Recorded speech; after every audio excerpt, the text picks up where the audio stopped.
Good morning students.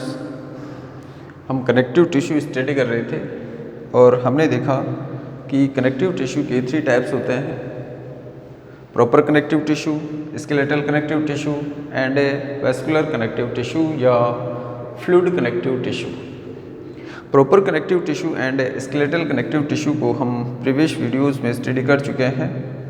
तो आज हम स्टडी करेंगे वैस्कुलर टिश्यू या fluid connective tissue.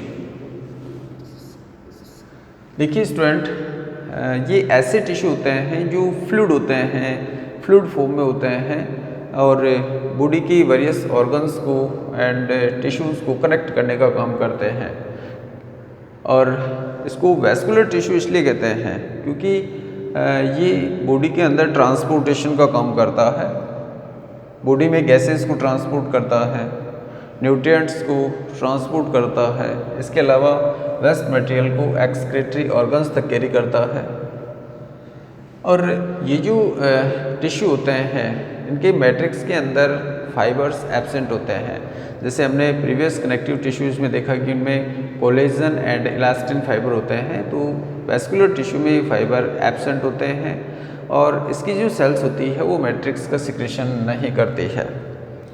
Vascular tissue 2 type के होते हैं, एक होता है ब्लड और दूसरा होता है लिम्फ, जिनको हम 1 बाय 1 स्टडी करेंगे।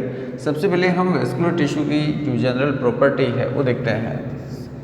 It has fluid and fibre free matrix with free floating cells. तो मैट्रिक्स के अंदर फाइबर्स एब्सेंट होते हैं, इलास्टिन एंड कोलेजन फाइबर्स, और इसकी जो सेल्स होती है वो फ्लोटिंग फॉर्म में मैट्रिक्स के अंदर प्रेजेंट होती है। There matrix is not secreted by the cells. Cells के द्वारा मैट्रिक्स का सिक्रेशन नहीं होता है। 2 टाइप ऑफ वैस्कुलर टिश्यू में फर्स्ट आता है ब्लड एंड सेकंड आता है लिम्फ। ब्लड को हम पहले भी डिस्कस कर चुके हैं कि ब्लड एक red colour fluid connective tissue होता है जो कि एल्कलाइन मीडियम पर फंक्शन करता है और बॉडी के अंदर ट्रांसपोर्टेशन का काम करता है। तो सबसे पहले हम इसकी फिजिकल प्रॉपर्टी देखते हैं। It is red vascular connective tissue and is opaque, alkaline and bright red in colour when oxygenated. तो कैसा है? रेड वैस्कुलर कनेक्टिव टिश्यू है और जो कि ओपेक, ओपेक का मतलब होता है अपारदर्शी या मलिन बोल सकते हैं, हम इसको गंदा बोल सकते हैं। एल्कलाइन क्षारीय मीडियम पर होता है, ये जिसका पीएच वैल्यू कितना होता है 7.4। और ये कैसा होता है? Bright red when oxygenated. देखिए ये रेड कलर का होता है, लेकिन 2 कंडीशन बनती है ब्लड की, ऑक्सीजनेटेड भी हो सकता है, डीऑक्सीजनेटेड भी हो सकता है।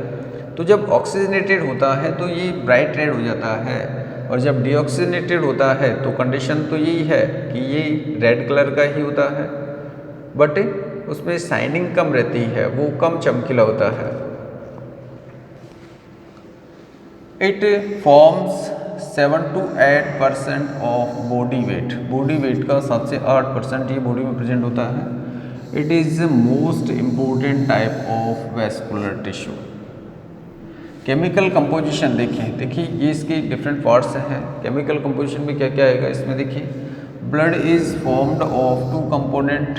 फर्स्ट है प्लाज्मा एंड सेकंड है ब्लड कार्पल्सेज, या हम इसको ब्लड सेल्स भी बोल सकते हैं, ब्लड कार्पल्सेज या ब्लड सेल्स। सबसे पहले हम देखते हैं इसके प्लाज्मा का। प्लाज्मा क्या है? Plasma is light yellow coloured liquid part of blood and form about 55 to 60% of blood. तो इसका मतलब है कि ब्लड के आधे से ज़्यादा पार्ट में प्लाज्मा होता है, जो कि इसका लिक्विड पार्ट होता है और लाइट येलो कलर्ड पार्ट होता है। It is formed 90 to 92% of water. 90 से यानी कि 90 से 92% तो इसमें क्या होता है? वाटर होता है। 1 to 2% minerals and 6 to 8% proteins. तो कुछ प्रोटीन्स होती है, कुछ मिनरल्स होते हैं, मतलब हम बोल सकते हैं कि इसके 8 to 10% में ऑर्गेनिक एंड इनऑर्गेनिक सब्सटेंस होते हैं। जैसे प्रोटीन है तो ये ऑर्गेनिक सब्सटेंस है, मिनरल्स होते हैं वो इनऑर्गेनिक सब्सटेंस होते हैं। Main salt of blood plasma is sodium chloride, while main blood protein are albumin, globulin, fibrinogen and prothrombin. तो ये देखिए कौन कौन सी इसके अंदर स्पेशल प्रोटीन्स होती है। प्रोथ्रोम्बिन प्रोटीन है, एल्ब्यूमिन प्रोटीन है, ग्लोबुलिन प्रोटीन है, फाइब्रिनोजन है। और जो इनऑर्गेनिक है उसमें मेन कंपोनेंट जो कि 1 to 2% पार्ट बना रहा है इसका, वो है सोडियम क्लोराइड। इसका फंक्शन देखें आगे। प्लाज्मा क्या क्या फंक्शन करता है।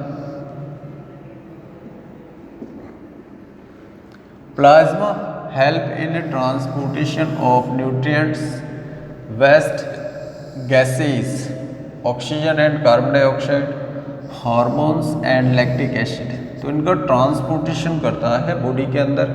इसके अलावा fibrinogen and prothrombin protein help in blood clotting. ये यहाँ से आपका क्वेश्चन निकलता है कि कौन सी प्रोटीन होती है जो प्लाज्मा के अंदर ब्लड क्लॉटिंग का काम करती है। तो fibrinogen and prothrombin protein are responsible for blood clotting at the injury. Globulin protein act as antibodies, जो कि इम्यून सिस्टम को डेवलप करती है, जर्म्स को डिस्ट्रॉय करने का काम करती है। Provide immunity. It also regulate water balance, pH and body temperature. तो प्लाज्मा की ये फंक्शंस हो गए कि बॉडी का पीएच वैल्यू मेंटेन रखता है, टेम्परेचर मेंटेन रखता है। इसके अलावा इसमें जो डिफरेंट प्रोटीन्स होती है वो एंटीबॉडीज़ को फॉर्म करती है, ब्लड क्लॉटिंग में हेल्प करती है। तो यहाँ पर मैं एक चीज़ बता दूँ आपको कि ये जो गैसेज है, इस गैसेज को वैसे तो हम आगे स्टडी करेंगे। गैसेज बहुत कम मात्रा में ही प्लाज्मा ट्रांसपोर्ट करता है, कैरी करता है। जैसे ऑक्सीजन का अगर हम लें तो 2 to 3% ऑक्सीजन प्लाज्मा के अंदर डिजोल्व होती है और ट्रांसपोर्ट होती है। और कार्बन डाइऑक्साइड है तो ये भी अबाउट 3 to 5% कार्बन डाइऑक्साइड को प्लाज्मा कैरी करता है। बाकी फंक्शन आरबीसी करती है। तो नेक्स्ट आता है ब्लड कार्पल्सेस। ब्लड कार्पल्सेस कौन कौन सी होती हैं? 3 होती हैं। Erythrocyte RBC, leucocyte WBC and thrombocyte platelets, इनके साइंटिफिक नेम है। से एरिथ्रोसाइट है, these are cells floating in the blood plasma and are 3 types. Erythrocyte ये कौन सी होती है? RBC, red blood corpuscles. Leucocyte ये होती है WBC, white blood corpuscles. And platelets होती है थ्रोम्बोसाइट। तो सबसे पहले हम देखते हैं एरिथ्रोसाइट और रेड ब्लड कार्पल्सेस आरबीसीज।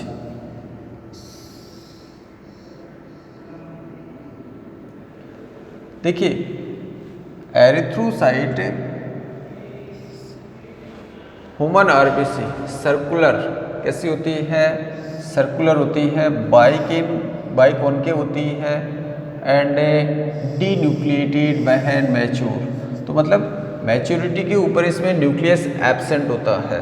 अगर मान लिया मैं इसका डायग्राम बनाऊँ, इसे डायग्राम यहाँ पर दिख रहा है, आप डायग्राम देख सकते हैं। ये इसका जो डायग्राम है एक्चुअली में, अगर मान लिया मैं इसको यहाँ से ये इसका लॉन्गिट्यूशनल डायरेक्शन है, अगर मैं इसका ट्रांसवर्स सेक्शन देखूँ या ट्रांसवर्स एरिया देखूँ तो ये ऐसे दिखेगी।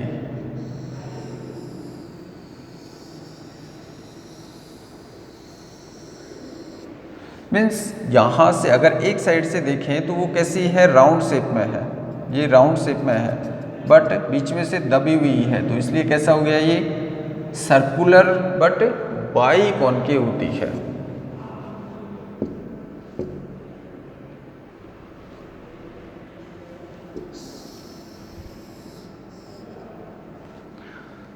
आगे देखिए इसमें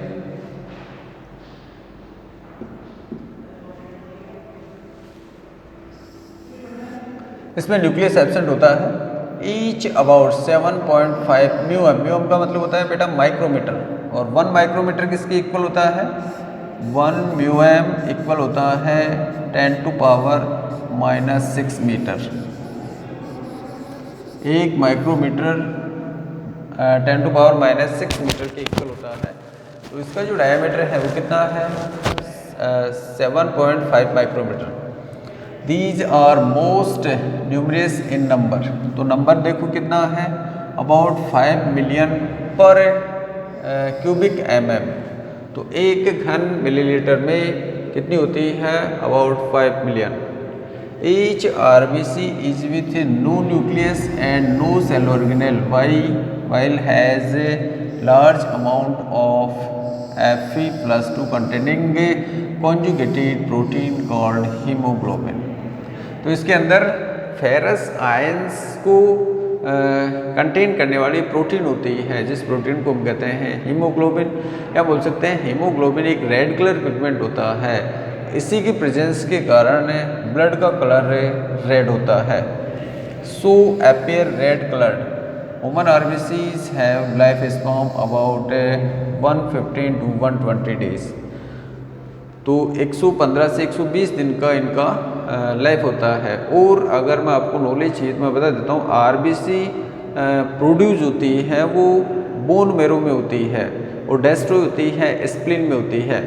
लेकिन एम्ब्रियोनिक स्टेज के ऊपर अगर हम देखें तो आरबीसी स्प्लीन के अंदर ही प्रोड्यूस होती है, लेकिन जन्म के बाद में वो धीरे धीरे bone marrow, red bone marrow के अंदर प्रोड्यूस होती है। फंक्शन देखिए इसके। Haemoglobin of RBC help in transportation of O2 and CO2। देखिए यहाँ पर मैं आपको थोड़ा बता दूँ,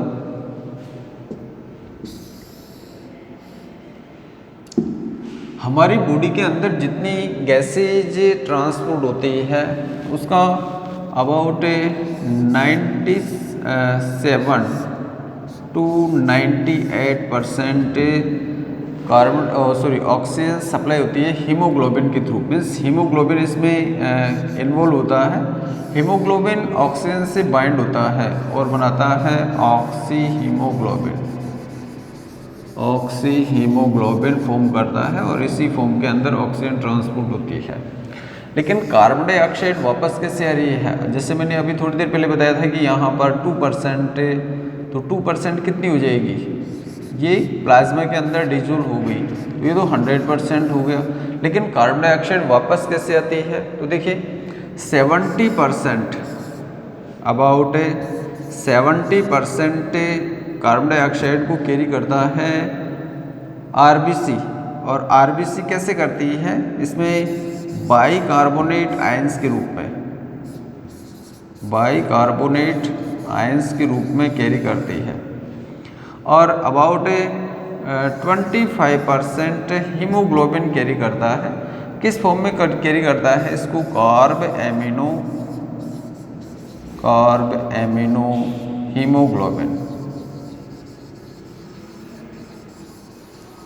हीमोग्लोबिन और जैसे कि मैंने बताया था अभी अबाउट 5% है, तो वो प्लाज्मा के अंदर डिजोल्व होकर के वापस आ जाती है लंग्स तक।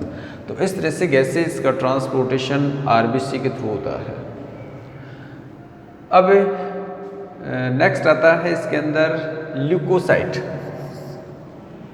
एक पॉइंट रह गया इसमें। तो about haemoglobin of RBC help in transportation of O2। तो O2 का कितना कर रहा है? ये अबाउट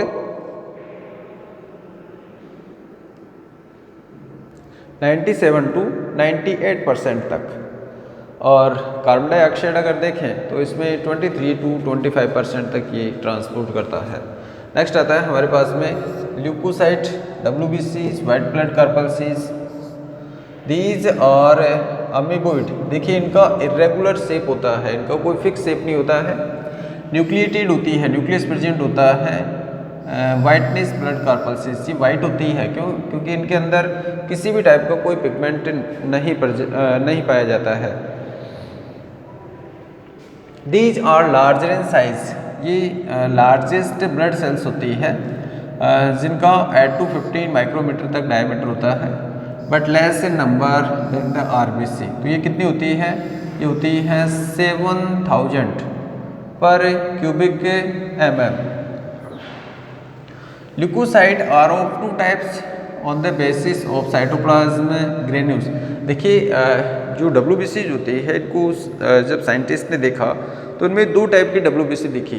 कुछ ऐसी थी जिनके साइटोप्लाज्म के अंदर ग्रेन्यूल्स थे, साइटोप्लाज्म में ग्रेन्यूल्स थे, और कुछ ऐसे थी तो जिनके अंदर ग्रेन्यूल्स नहीं थे। तो जिनमें ग्रेन्यूल्स नहीं थे उनको नाम दे दिया एग्रेन्युलोसाइट, और जिनमें ग्रेन्यूल्स थे उनका नाम दे दिया ग्रेन्युलोसाइट। तो दो टाइप के हो गए, किसके बेसिस पर? साइटोप्लाज्मिक ग्रेन्यूल्स पर। Granulocyte which cytoplasmic granules and lobed nucleus and agranulocyte with no cytoplasmic granules and nucleus is non-lobed।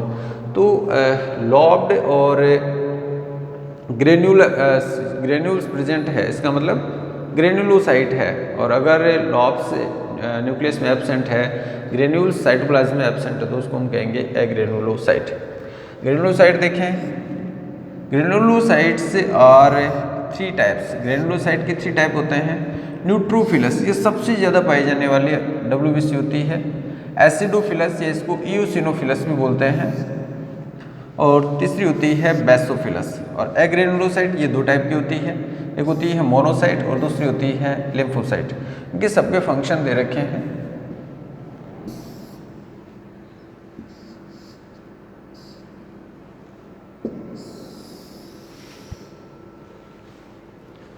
देखिए, neutrophils are chief phagocytic cells of body, so are called soldier of the body. तो ये direct phagocytic means phagocytosis method के द्वारा germs को या pathogens को direct engulf कर लेती है, इसलिए इसको सोल्जर ऑफ द बॉडी कहते हैं। एसिडोफिलस या इओसिनोफिलस ये एलर्जी रेस्पॉन्स के लिए होती है, act against allergy and parasitic infection. These also help in healing of wounds, घावों को भरने में भी हेल्प करती है।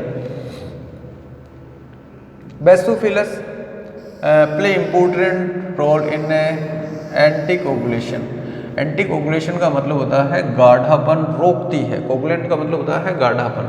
मीन्स हमारी आर्टरीज के अंदर, हमारी वेंस के अंदर ये एंटीकोगुलेंट का काम करती है, ब्लड को जमने नहीं देती है। ब्लड अगर मान लिया सभी बेसोफिलस को निकाल लिया जाए तो ब्लड के क्लोट्स बन जाएंगे हमारी RBC के, हमारी आर्टरीज में और वेंस में। Monocyte act as natural scavenger as these remove the damaged and dead cells of the body. देखिए ये भी क्या करती है, न्यूट्रोफिलस और मोनोसाइट्स का एक जैसा ही फंक्शन होता है, तो वो पैथोजेंस के अगेंस्ट फाइट करती है। ये बॉडी की जो डेड सेल्स होती है वो बॉडी में कोई यूज़ नहीं है उसका, तो उस कंडीशन में ये मोनोसाइट्स क्या करती है, फैगोसाइटिक के नेचर के थ्रू उसको एंगल्फ कर लेती है। आगे देखिए, लास्ट आता है इसके अंदर lymphocytes. Lymphocyte secretes antibodies to provide immunity.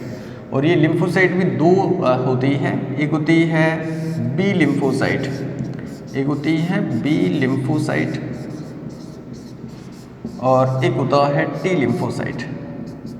तो बी लिम्फोसाइट एंटीबॉडी प्रोड्यूस करता है और टी लिम्फोसाइट ये बी लिम्फोसाइट को स्टिमुलेट करता है एंटीबॉडी प्रोड्यूस करने के लिए। इसके अलावा इसकी कुछ स्पेशल सेल्स होती है, टी क्लियर सेल्स बोलते हैं उनको, वो एक पॉइजनस सब्सटेंस साइटोटॉक्सिक का सिक्रेशन करती है जो कि जर्म्स को डिस्ट्रॉय करने में हेल्प करता है। अब आता है ब्लड प्लेटलेट्स। प्लेटलेट्स क्या है देखिए, these are smallest size 2 to 3 यानी कि 2 से 3 माइक्रोमीटर इनका डायमीटर होता है। Blood corpuscles oval shaped cytoplasmic fragments at injury. Blood platelets help in clot from action to prevent excessive bleeding. तो ये ब्लड क्लॉटिंग का काम करता है। इंजरी वाले स्थानों के ऊपर ये प्लेटलेट्स आकर के जमा हो जाती है, तो जमा होने के कारण जो ब्लड है वो बाहर फ्लो नहीं हो पाता। डायग्राम भी हम देख सकते हैं इनका। देखिए यहाँ पर ये डायग्राम किसका है, न्यूट्रोफिलस का। सबसे ज़्यादा पाई जाने वाली होती है ये एओसिनोफिलस। इसके अंदर देख ली, ये यहाँ पर न्यूक्लियस का शेप बता रहा है, यहाँ पर जो शेप है उसके अंदर लॉ प्रेजेंट होती है और अंदर ग्रेन्यूल्स प्रेजेंट है। इसके अंदर दिख रहे हैं साइटोप्लाज्म के अंदर ग्रेन्यूल्स। तो ग्रेन्यूल्स प्रेजेंट होने के कारण ये 3 कैसी है, ये ग्रेन्युलोसाइट है, और ये 2 कैसी है, ये एग्रेन्युलोसाइट्स होती है, मोनोसाइट एंड लिम्फोसाइट्स। अब नेक्स्ट आता है इसके अंदर दूसरा जो पार्ट है फ्लूइड कनेक्टिव टिश्यू का, जिसे लिम्फ कहते हैं। लिम्फ क्या है, देखिए लिम्फ के बारे में मैं बता दूं आपको। हमारा जो ब्लड है वो सभी सेल्स तक न्यूट्रिशन सप्लाई नहीं कर सकता, तो उस कंडीशन में जो लिम्फ है वो एक मिडिल मैन का काम करता है। कैसे करता है, देखिए यहाँ पर मान लिया कोई टिश्यू है और इसके ये सेल्स बना रहा हूँ मैं, ये टिश्यू है यहाँ पर। अब हम अगर गौर से देखें तो इन सेल्स के बीच के अंदर कुछ स्पेस बच रहा है, यहाँ पर स्पेस बच रहा है, यहाँ स्पेस, यहाँ स्पेस। इस स्पेस को हम कहेंगे इंट्रासेलुलर स्पेस। तो मान लिया यहाँ से कोई ब्लड वेसल्स आ रही है और ये ब्लड वेसल्स इन सारी सेल के कांटेक्ट में नहीं आ रही है, तो इसलिए ये इस सेल को ब्लड सप्लाई नहीं कर सकती। तो क्या करती है, यहाँ पर प्लाज्मा का कुछ पार्ट फिल्टर हो जाता है। ये प्लाज्मा का कोई पार्ट है वो फिल्टर हो गया और ये फिल्ट्रेट पार्ट ही लिम्फ कहलाता है। ये फिल्ट्रेट पार्ट क्या करता है, इसके अंदर न्यूट्रिएंट्स होते हैं, गैसेज होती है, क्योंकि ये आर्टरी इसको लेकर के आ रही है और ये इन इंट्रासेलुलर स्पेसों के अंदर फिल हो जाता है। तो इंट्रासेलुलर स्पेसों में ये जो लिक्विड भरा है इसको हम टिश्यू फ्लूइड भी कह सकते हैं। इस टिश्यू फ्लूइड के सभी सेल्स कांटेक्ट में हैं, तो उन सेल्स को न्यूट्रिशन भी मिल जाएंगे और गैसेज भी प्रॉपर मिल जाएगी। और जब सेल्स के अंदर मेटाबॉलिज्म होगा, उस मेटाबॉलिज्म को वेस्ट मटेरियल बनेंगे, मेटाबॉलिज्म होगा तो वेस्ट मटेरियल को भी वापस उसी टिश्यू फ्लूइड यानी कि लिम्फ के अंदर डाल देते हैं। फिर लिम्फ से लिम्फ वेसल्स कनेक्टेड रहती है और ये वेसल्स फाइनली किस में खुल जाती है, ये फाइनली एक वैन के अंदर खुल जाएगी। तो आइए इसकी स्टडी करते हैं। हम फिजिकल प्रॉपर्टी देखते हैं सबसे पहले। It is white vascular connective tissue which is present in the lymph vessels and also form the tissue fluid around the body tissues। तो बॉडी टिश्यूज़ की चारों ओर ये प्रेजेंट रहती है एक टिश्यू फ्लूइड के रूप में। In man there is about 2 litre of lymph. एक आदमी के अंदर इसकी जो क्वांटिटी होती है वो होती है लगभग 2 लीटर। केमिकल कंपोजिशन देखें, lymph is also formed of 2 component, plasma and corpuscles. इसमें भी प्लाज्मा होता है, कार्पल्सेज है, लेकिन यहाँ पर हम देखेंगे कि इसके अंदर सभी ब्लड कार्पल्सेज नहीं होती है, कुछ WBC ही प्रेजेंट होती है। तो स्पेशली कौन सी है, यहाँ पर स्पेशली लिम्फोसाइट्स इसके अंदर प्रेजेंट होती है। But differ from the blood following character. तो फॉलोइंग करेक्टर के थ्रू हम इसको डिफरेंस कर सकते हैं लिम्फ से। देखिए type of tissue, red vascular, ये कैसा है, वाइट वेस्कुलर। ऑकरेंस कहाँ का प्रेजेंट होता है, in blood vessels, in lymph vessels around the body tissues. तो बॉडी टिश्यूज मीन्स एक टिश्यू फ्लूइड के फॉर्म में अरेंज रहता है। कंपोजिशन देखें, formed of plasma, erythrocyte, leucocyte and platelets. Form plasma and only leucocytes, erythrocytes and blood platelets are absent. Haemoglobin इसके अंदर RBC में प्रेजेंट है, इसमें एब्सेंट है। नेचुरोप्लाज्मा with more proteins, calcium and phosphorus, और इसके अंदर लेस होता है। फंक्शन देखिए, ट्रांसपोर्टेशन करता है, किसका, वेस्ट मटेरियल का करता है। इसके अलावा न्यूट्रिएंट्स का करता है, गैसेस को कैरी करता है। इसके अलावा डिफेंस का काम करता है, ब्लड क्लॉटिंग का काम करता है। Act as middle man between blood and body cells. तो स्टूडेंट्स, आज हमने फ्लूइड कनेक्टिव टिश्यू या वेस्कुलर कनेक्टिव टिश्यू के बारे में डिस्कस किया है। नेक्स्ट वीडियो में एक नए टिश्यू की स्टडी करेंगे। थैंक्स।